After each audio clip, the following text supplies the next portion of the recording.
Hey there, everyone. If you're a Marvel fan and you subscribe to Disney Plus, you may have noticed that the Eternals finally dropped onto Disney Plus for people who didn't catch it in the theater, which includes Eric. Welcome to Applesauce and Baloney. I'm Thor. That's I'm Eric. Eric. We're Oh talking man. Eternals. So, yeah, good movie. I liked Yeah, it. yeah, I mean I think it's slowly growing on people. I think again it defied expectations and people want what they expect. And I enjoyed a Marvel movie that might actually my brother might enjoy who doesn't like the Marvel movie format. Yeah, Because it really didn't. I mean it did some of the things that the Marvel movies do. But it mixed it up and it was yeah. it definitely the biggest solo Marvel movie. I mean, it felt like an Avengers movie, really. Yeah. I mean, well, and not just on scope of what happens in the movie, because it's a very large implication movie. It did just like Spider-Man and WandaVision stuff. It's doing a lot of heavy lifting for what's going to be coming in the Marvel universe going forward. Um, but I mean, we there's so many characters in this, so many things that tie together. You know, Kit Harington's character, kind of in the movie, but kind of not really important for the movie, but definitely coming for the future in the movies. Um, Right. Is he going to get his own movie? Or, I mean, we're so talking Kit Harington, who played, he played Dane, somebody who's also the Black Knight. who's the Um, latest incarnation of the Black Knight from yeah, who's an we're talking old school Avenger here. yeah. Um, So I don't think he's getting his own show. What he is getting is a co-star in the Blade. It's a Blade movie, right? He's getting a movie, not a show, right? yeah, it's Yeah, it's going to be Marshala Ali, who played Diamondback, yeah. or not Diamondback. He played The oh other man, snake, the other Cottonmouth. Cottonmouth. Yeah, Yeah, Cottonmouth from the Marvel Netflix Luke Cage. He yeah. was a Well, villain there. I'm excited for Um, him. I'm as excited for as this well as a Blade. lot of other great movies. Big fan of this actor. I think he's perfect for Blade. And yeah, so let's get started. Eternals is a very inward. I mean, obviously, the theme of this movie is identity or self-identity. Who are we?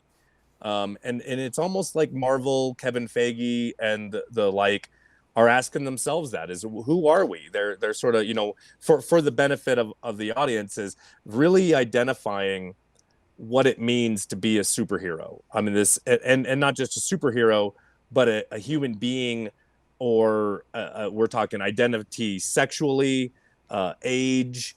The Eternals kind of wraps up a lot of themes that are kind of prescient right Yeah. now in our culture and in superhero movies. Is who are we? Who's the real hero here, and what do we want to be going forward? Yeah, it's very Promethean in a lot of way. It reminded me a lot of Prometheus.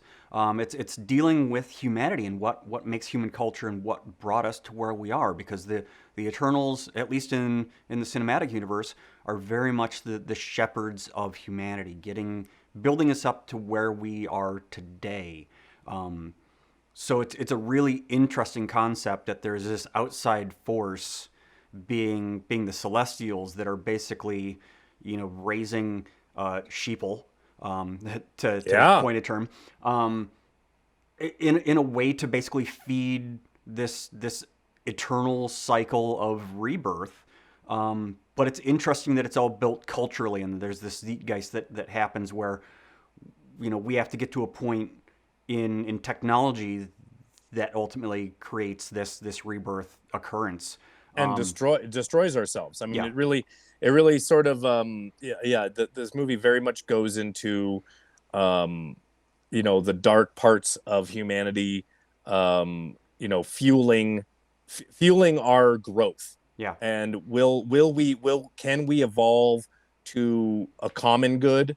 And they even reference Iron Man's sacrifice.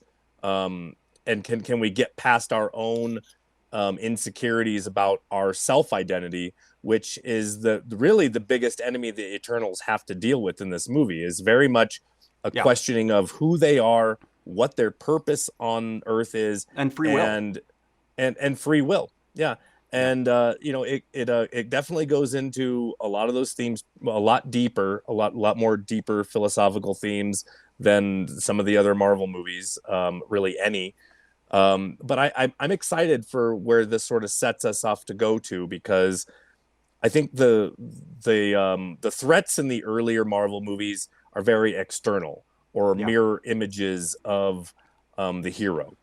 And I think the villain here, kind of like they set up in He Who Remains in the Loki show, where, man, is he bad? I Yeah. mean, he's, or, it's really going to make us question, and that is very Marvel, is the villains being very interesting and very relatable, in that, did they have the right plan? Because now the Eternals and the whole concept of an Eternal emerging and destroying a world, kind of, and I'm not the first to come up with this. This has been all over the internet since Eternals came out. Is, man, Thanos' snap, Yeah. how many worlds did he save by having the population? Because once they get to a certain evolutionary and population point, their world's going to be destroyed anyway by these Eternals, Yeah. Well, and that kind of it or goes these in. Celestials. Yeah. Yeah, I think that goes into a lot with what people are asking, because this movie sets up at the end. We see Eros, who shows up, who is the brother of Thanos, and who Yes, doesn't look like the possibly brother of adopted. Thanos. Or Yeah, right. Yeah. Thanos was the adopted brother. Well, so it'll be One way or the other. interesting.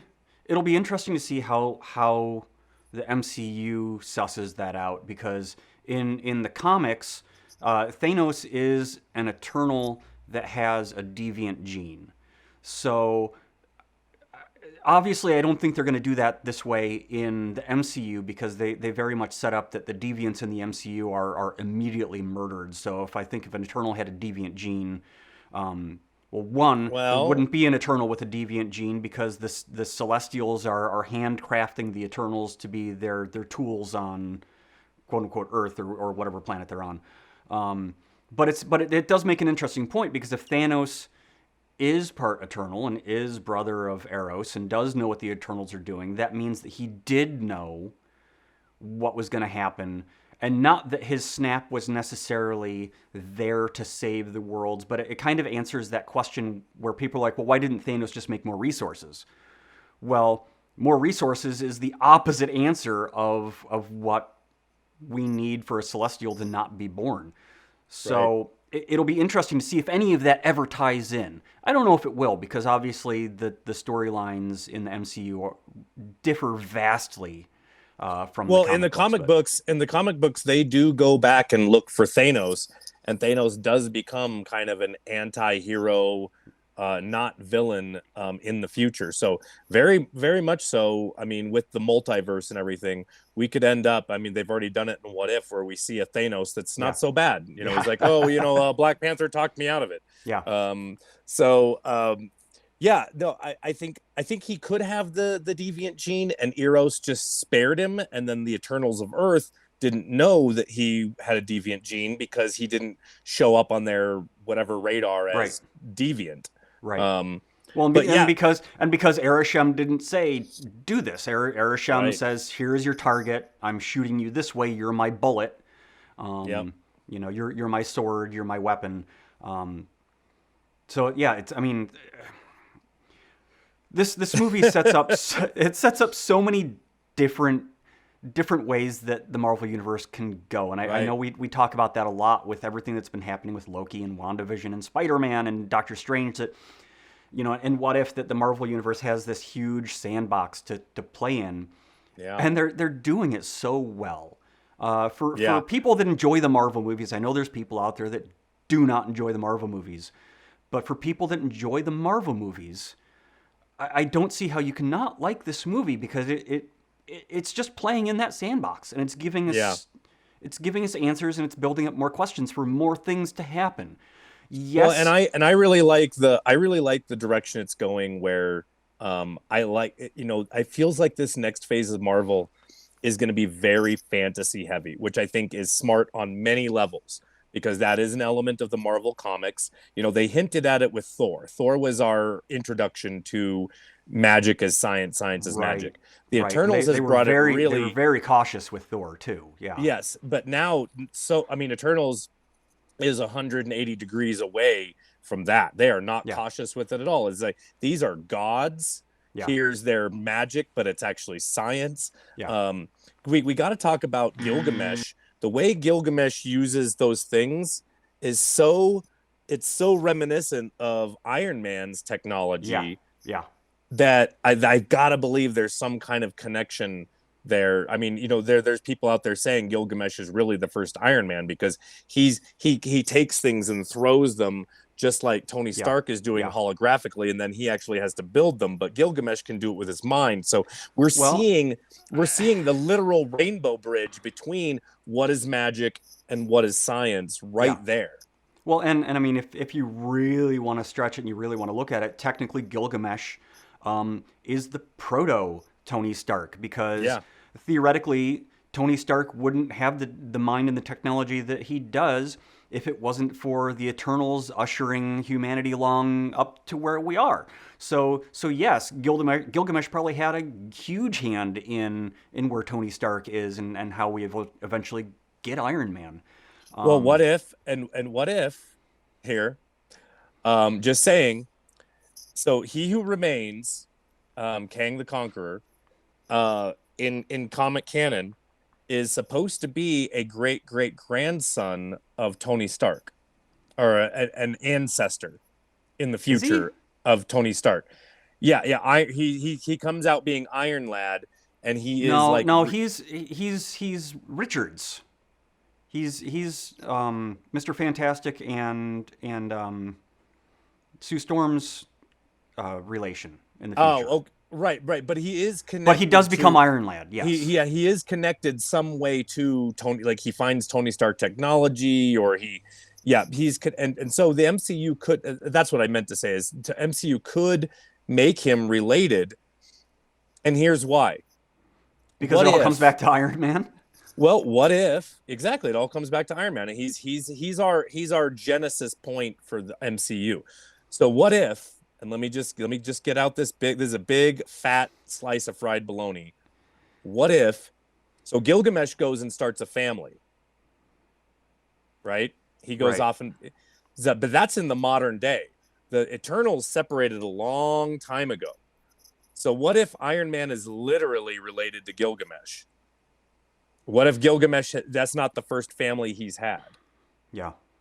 What if he has had progeny before, because we obviously sort of set up, I mean, I can assume that child is his child.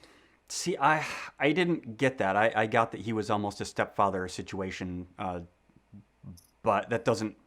They don't say, so it could be either I mean, or. I'm just, that's why I'm saying it's a big fat slice of bologna. But Yeah. what if Gilgamesh and, I mean that. Iron Man and Kang are literally related throughout time? Yeah. Um, just because, Iron Man kind of does the same thing. Gilgamesh goes away and is like, I'm not using my technology for anything else. And Iron Man kind of does the same thing Yeah. after Infinity War, Yeah.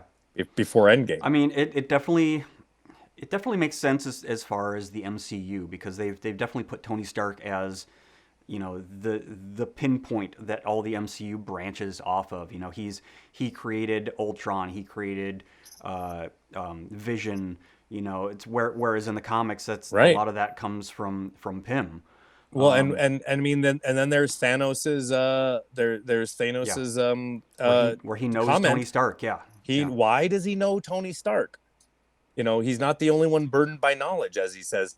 Why does he know Tony Stark? Now, I mean, you could say because he was the one who threw the nuke back at Thanos's fleet right. of Kree. But it feels Uh, like there's something bigger than that. It feels like there's yes, this predestined knowledge of the multiverse, maybe. right, Maybe Thanos has had dealings with the multiverse, or Kang, or who knows. right. Um, Kang. Kang. I mean, we're getting way into the baloney Well, on because I mean Eternals, that's but what Eternals is. Eternals, I mean, we're talking scopes the whole. If Captain, if this is so far away from Captain America First Avenger back in the Yeah, 40s. We're yeah, talking throughout time. Throughout time, we've already had superheroes here, and they just they've been waiting. And then Dane Whitman, aka the Black Knight, aka Kit Harington, they he obviously is tied to a much older, and they reference Excalibur, yeah, so they're doing a lot of setup for the Black Knight um backstory, yeah. which by the way, interestingly, I don't know if you know this, but did you know that the power that imbues the ebony blade is related to the Venom symbiote? That's interesting. Well, especially because the way when he goes to touch the blade, you see how it kind of moves Yeah, like it's yeah, almost alive. And that's there is an alien in versions of the Black Knight history. There is a version of an alien entity that has been bound to the sword, which is why it can restore life, much like the Venom symbiote can heal yeah. Eddie Brock, and it has the ability to kill and cut through almost anything. That's Huh. that's sort of a modern, not the original Black Knight power structure, but a sort of a revamped one in the Silver Age of comic books. Yeah. So I don't know if you That's know that, interesting. or No, yeah, I didn't know that because I know like literally zip and zero going into this movie. I've heard of the Black Knight just because I've read comics. I've heard of the yeah. Eternals just because I've read comics. I knew absolutely nothing of any of these characters going into it. Yeah, Um, this is Black Knight is a very Buscema Kirby esque old school, where they really, just like Thor, really enjoyed, bringing some of these like Conan the yeah, Barbarian old school mythological characters to life. yeah. Much like the Eternals, Well, like we're and talking gods and demons here, and yeah, and that's I'm excited for, because it's going to be Lord of the Rings, meets Marvel yeah, for this next phase, I think, because we're talking wizards. And they even set it up in Endgame, with like yeah, where Peter Parker's like, well, who's that guy? Oh, that's the wizard. Get the necklace. yeah. So I think we're gonna get into that, and Loki is definitely a very fantasy driven show, as well as WandaVision. I think Hawkeye and Falcon Winter Soldier exist on the other end of the spectrum, the more grounded. But we've been talking about where we're going to have the grounded Marvel movies, and we're going to have the Yeah. way out there. Well, and you kind of touched on it, and I think it's interesting that when we watch the Marvel movies, we really think of Captain America and Iron Man being the start of what we consider superheroes, right? Right. Back in World War, we get Captain America, and he's got the super serum, and he's a super soldier. Um, but really, the Black Knight is placing a quote unquote superhero back in the Middle Ages. The Eternals are quote unquote superheroes, and that puts them back in the Bronze Age because we have Athena and ultimately back to the caveman No, no, days. no. So, Thena, drop the A. but yeah, yeah, Well, yeah, remember how she corrects? Oh, so yeah, you're Athena? yeah, Thena. yeah. No A. But I mean, we have Icarus and Thena Right, and right. Gilgamesh and they even go into it. They're like, oh yes, all the stories are embellishments with the names changed a little bit by Right. I can't remember their storyteller's name. It was the kid. Um, yeah, I want to say Puck, but that's the guy that shows up at the end with Oh, Thanos. oh, oh, Sprite. Sprite, yes. Yes. Um, but it's so cool because that shows that there can be so many other superhero stories that exist. We could get a medieval Marvel movie and get this a really cool sword and sorcery Marvel movie. That would be super dope. Oh, yeah. I Um, mean, if you went back and you did an earlier, Moon Knight yeah, and Black Knight, yeah. and yeah, so Oh God, Moon Knight. Yeah, I mean, we haven't even gotten there. But yeah, we're running out of time today. But yeah, we had to hit Eternals. We've been promising it. We'll get there. We're gonna catch up. We're gonna have double helpings for the next few weeks. yeah. I might And I might come back to Eternals just briefly. in the future, because I know your brother mentioned that he's a huge Eternals fan. I'd love to get his take in it if he ever watches it. I'm pretty sure he's going to hate it, because if he's a real hardcore fan of the Eternals, he probably hates it. But your brother hates everything, so I'll but be yeah. surprised. I'll be surprised. I think I haven't talked to him yet because he's been on vacation too. But yeah, I think he might like it. I think it hit the notes that I know he likes, and I know he likes the director, Chloe Zhao. So yeah, well, I guess we'll see. But yeah, there's definitely plenty of Eternals to talk about. We'll get to it. And yeah, I think what's next up on our Marvel plate here after Eternals? What's the next thing? Moon Knight, right? I believe Um, so. I I believe it's think Moon Knight in March. I think we Yeah. have Moon Knight next. Yep. Then I think we'll be seeing She-Hulk and Miss Marvel, because I heard rumors that they've pushed What If season 2 and Secret Invasion off of this year's plate to next year. So unfortunately, we probably won't see those this year. Yeah. But really, that doesn't make me sad. It just tells me that they need more time to work on it to make it as awesome as it should be.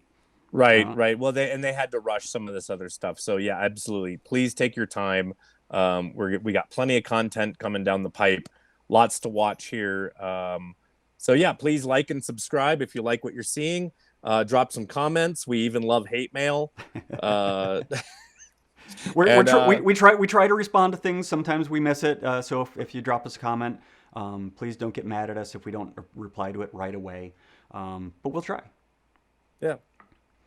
But hey, let us know what you like. Let us know what you hate. Let us know if we're missing something that you want us to talk about, or if let us know what you thought about Eternals. Until then, we'll see you next time. See you next time.